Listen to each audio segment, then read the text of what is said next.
Tennis did not slowly evolve into what it is today. It was forced to change, and at the center of that change was Serena Williams. She did not just win tennis matches, she changed what tennis looked like, what power sounded like, what greatness demanded, and what a champion could become beyond the court. Before Serena, tennis had legends, but when Serena arrived, the sport felt different. The serves were louder, the ground strokes were heavier, the intensity was sharper, the pressure was bigger, and the message was clear. Tennis was changing. Serena won 23 Grand Slam singles titles. She became world number one. She dominated across eras. She beat younger generations. She came back from injury. She came back from doubt. And she came back after motherhood. But Serena's story was never only about trophies. It was about resistance, power, identity, criticism, family, pressure, and the refusal to shrink in a world that was not always ready for her. So how did a young girl from Compton become one of the greatest athletes in history? And how did Serena Williams change tennis forever? This is the story of Serena Williams. Welcome to Fortis Legends. Please like, subscribe, share, and comment what you want to see next. Serena Williams was not supposed to fit the traditional image of tennis. That was part of what made her story powerful. Tennis had long been seen as elegant, quiet, controlled, and exclusive. A sport of country clubs, tradition, white clothing, polished manners, and old expectations. Then came Venus and Serena Williams, two sisters from Compton, California, coached by their father, Richard Williams, guided by their mother, Oracene Price. They did not come through the system the way people expected. They did not look like everyone else. They did not play like everyone else. They did not carry themselves like everyone else. And from the beginning, people noticed. Venus arrived first as a tall, powerful star. Serena followed. At first, someone saw Serena as the young sister. The second name, the one behind Venus. But Serena had something different in her. A fire, a competitiveness that could change the atmosphere of the match. She was powerful, but not only powerful, she was fast, explosive, emotional, and fearless. And most importantly, she believed she belonged. That belief mattered, because Serena entered a sport where she was judged in the ways players were not. Her body was discussed, her emotions were criticized, her confidence was questioned, her fashion was debated, her dominance was sometimes treated as uncomfortable. But Serena did not become smaller, she became stronger. She kept winning. In 1999, Serena won her first Grand Slam singles title at the US Open. She was still a teenager, and that victory was more than a breakthrough. It was a warning. The future of tennis had arrived, but Serena's rise created a complicated story because one of the greatest rivals was also his sister, Venus Williams. Imagine that pressure. The person who knows you best is standing across the net. Your sister, training partner, inspiration, and opponent. Together, Venus and Serena changed tennis. They brought power, athleticism, personality, and cultural force into the center of the sport. But Serena's hunger pushed her towards something even bigger. She did not want to be great only once. She wanted to dominate, and soon the tennis world would understand that Serena Williams was not just part of the future, she was about to control it. Serena Williams' game was built on pressure, not the pressure she felt, the pressure she created. Her serve became one of the greatest weapons in tennis history. It was powerful, accurate, reliable under stress. When Serena needed a point, the serve could save her. When opponents had momentum, the serve could end it. When matches became tense, Serena could reach a level that few players could match. But her game was not only the serve. Her return of the serve was aggressive. Her movement was explosive. Her ground strokes were heavy. Her mentality was brutal. Serena did not simply play points, she attacked them. She made opponents feel that every second ball could be punished. That changed women's tennis. The game became faster, more physical, more powerful, more demanding. Players had to adapt because Serena raised the standard, but dominance is never peaceful.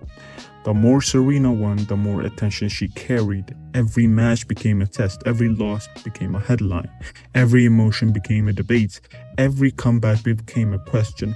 Could she still do it? Was she finished? Was the next generation ready to take over? And again, Serena answered. There were moments when injuries interrupted her, moments when health problems threatened her career, moments when critics doubted whether she could return to the top, but Serena kept coming back. That became one of the defining patterns of her career. Win, fall, recover, return, dominate again. And when she dominated, she did it across eras. And that is what makes her career so extraordinary. Some champions rule for a short time. Serena kept winning for years. She faced different generations, different styles, different opponents, and different expectations. She won as a teenager, she won in her 20s, she won in her 30s. She changed, adapted, and survived. This is not just talent, that is greatness and endurance. But Serena's dominance also carried emotional weight because she was not only playing against opponents, she was playing against history, against expectations, against criticism, against the idea that a woman should be powerful, not too powerful, confident but not too confident, emotional but not too emotional, different but not too different. Serena challenged all that. She wore what she wanted. She shouted when she fought. She celebrated loudly. She showed frustration, showed strength. She refused to be packaged into someone else's idea of what a tennis champion should look like.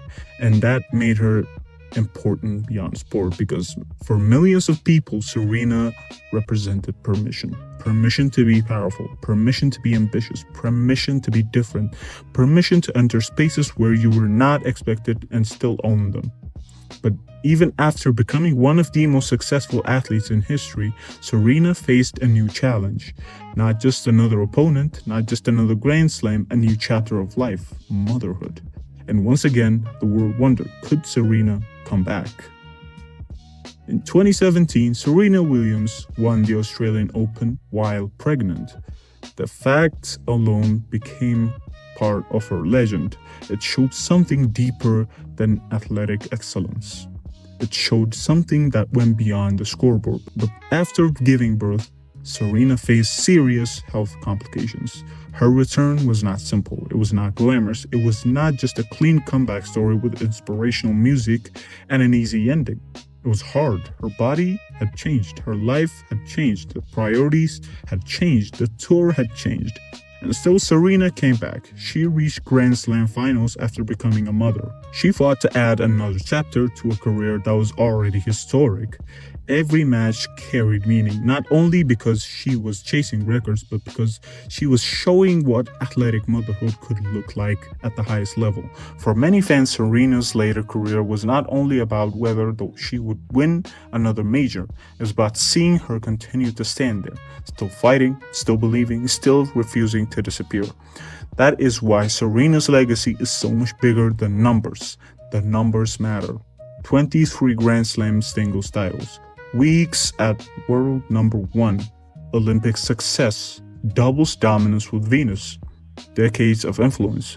But the meaning is bigger. Serena changed the image of women's tennis. She helped make power normal. She made strength visible. She brought new audiences into the sport. She inspired athletes who had never seen someone like her at the top. She became a businesswoman, a cultural icon, a mother, a symbol of ambition. And through all of that, she remained unmistakably herself. That may be the most important part because Serena's journey was never about becoming acceptable to everyone.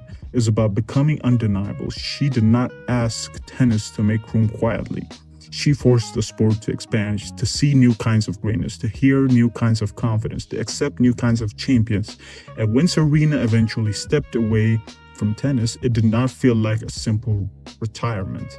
It felt like the end of an era.